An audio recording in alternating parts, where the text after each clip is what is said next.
This is our news, the weekend edition, and on the broadcast tonight.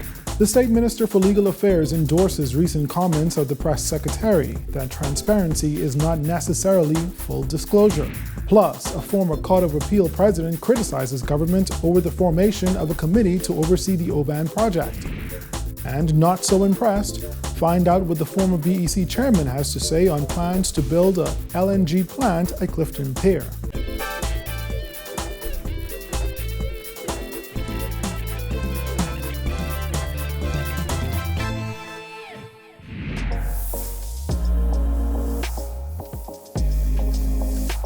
Our news is brought to you by Alive.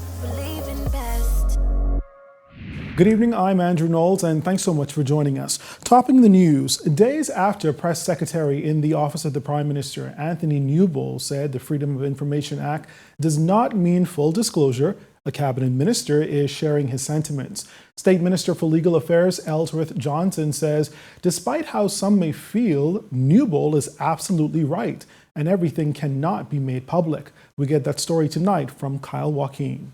According to Johnson, the Prime Minister's press secretary is spot on. He's right in certain circumstances because if there are matters that affect national security, public safety, that's just two examples. Obviously, you can't just carte blanche give that out. The whistleblower provision of the Freedom of Information Act 2017 came into force on March 1st. On Tuesday, during his weekly press briefing, the Prime Minister's press secretary was asked about more information regarding the termination of Centerville MP Reese Chipman as chairman of the Antiquities, Monuments and Museums Corporation and whether FOIA would cause for more info to be released. Newbold in turn said FOIA did not mean full disclosure. Johnson said people have a misconception of FOIA. If you look in the U.S. when they use the Freedom of Information Act, they may give you certain information, but for those things that really would undermine, let's say, national security, public safety and all those different things, you're not going to get that. This despite the Free National Movement in the months leading up to last year's general election campaigning on transparency and accountability. Now, there are some who are going to say, well, the FNM campaign on full transparency and accountability and all that stuff, and they're going to say, well, why can't we know everything? That is conventional. That is conventional. If something threatens the very existence of this country, you can't give that. You give that to certain technical persons who deal with it. And that is the conventional way that freedom of information is dealt with. Johnson says government understands the important role the media plays in understanding the role of FOIA and will facilitate their education on the topic as well. There's going to be a session for the media that's going to be held with the media because we brought in, the Attorney General's office has brought in someone from Jamaica who's explaining the whole process. For Our News Weekend, I'm Kyle Joaquin. Well, a $5.5 billion deal for an oil refinery and storage facility in East Grand Bahama has been the subject of intense scrutiny, due in part to the signing of a heads of agreement before an environmental impact assessment was conducted. Former President of the Court of Appeal, Dame Joan Sawyer, recently criticized comments by the press secretary who said a committee is looking at the OBAN project. Have you ever heard the saying, if you want something to die, give it to a committee? That's what they say when they go in the House of Assembly and you send it to committee, and so the bill never reaches the passing stage. Why are they appointing a committee to oversee what? What is the committee to oversee? What is it to do? OBAN has allegedly signed a heads of agreement with the government. What is the committee going to do? Have they begun any kind of work in Grand Bahama? Have they even drafted a proper agreement? During his weekly press briefing, Press Secretary to the Prime Minister Anthony Newbold announced the committee had been appointed to oversee the controversial project. Prior to that, Deputy Prime Minister Peter Turnquest and Attorney General Carl Bethel insisted that provisions were in place that would allow the government to pull out of the deal. Having a committee to oversee things doesn't change anything. You'll still be bound by your agreement. The question is there an agreement? And if there's an agreement, are you bound by it? They signed a heads of agreement. They say on the 10th of February. They claim it was on the 19th, but I guess that's all a matter of dots and dashes. If they consider themselves bound by the heads of agreement, the question is, has the heads of agreement been fleshed out yet? And if it has not been fleshed out yet, what is the committee going to do? Sawyer insists that government should allow the deal to flesh out, and if Oban breaches contract, they should petition the court. If the people have given an undertaking in the contract or the heads of agreement, and then they put it in, flesh it out in the contract, and that is contrary to our national interest, isn't that a reason then to go to the court and say, please, oh court, don't make us be bound by this agreement? Isn't that to have the agreement vitiated? To have it, what do you call it? I forget the term for it.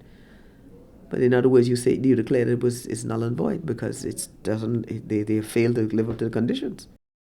5 people were shot last night in 2 separate incidents. The first shooting occurred after 11 p.m. on Jumbay Street off Windsor Place. Police say a group of males were standing outside a home when they were approached by a male armed with a firearm who opened fire on them. 4 of the men were hit during the shooting and the suspect fled the scene on foot. The victims were transported to hospital and listed in serious but stable condition. Then shortly before 3 this morning, a man was reportedly walking on Augusta Street when he was approached by a man armed with a firearm who shot him before running away. The victim was taken to hospital where he is also listed in serious but stable condition. Police are investigating both matters. In other news, officials at Bahamas Power and Light will not be adopting the management plan that was created by ousted management company Power Secure.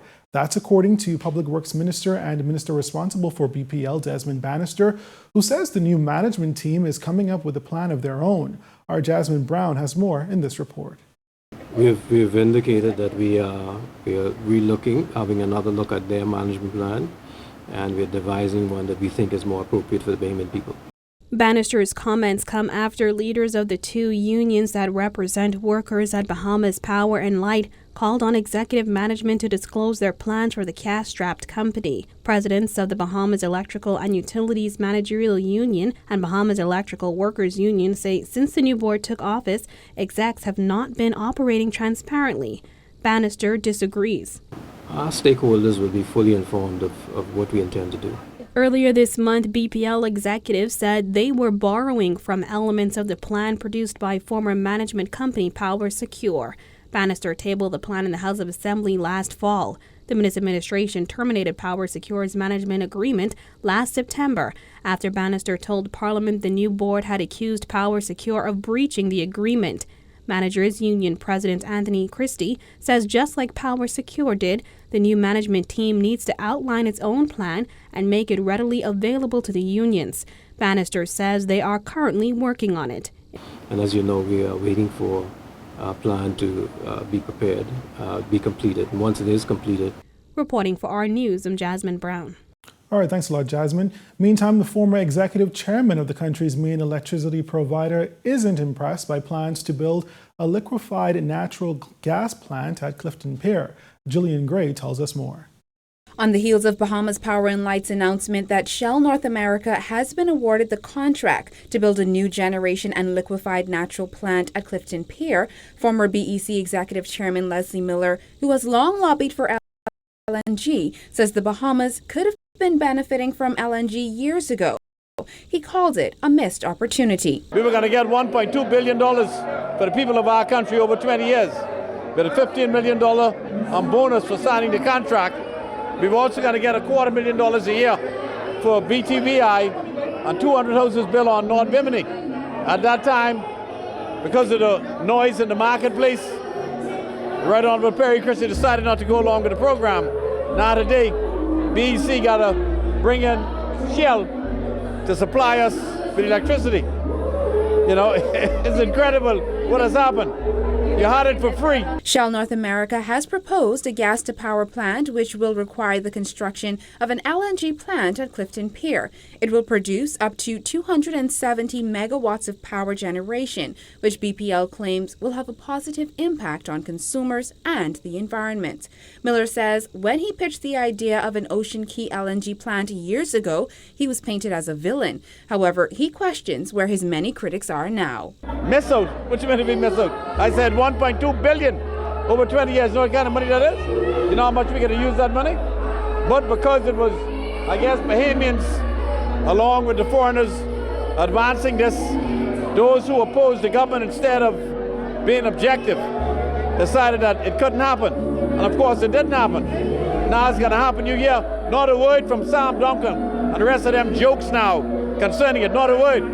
Everything is fine now. It amazes me. And I thank God that we were right and they were wrong. Considering what was being offered years ago and what Shell North America proposes to do now, Miller says the LNG deal is no deal at all. What deal? I don't you talk about what deal you get. AES isn't putting up no plant in the Bahamas. Shell is putting up their own plant to sell BC electricity. Where's the deal? They have a 21-year contract that they have with the government of the Bahamas. In 21 years, the plant will be obsolete. They said they can give it to you for $1. Get real. What deal? Where's the deal? The plant is expected to cost upward of $100 million. The project is scheduled for completion in 2021. Reporting for our News, I'm Jillian Gray. We'll take a break here, but still ahead tonight. Hear what Leslie Miller has to say on BPL Union's recent threat. Plus, what would have happened to Bahamas Carnival without intervention from the private sector? That's coming up when our news returns.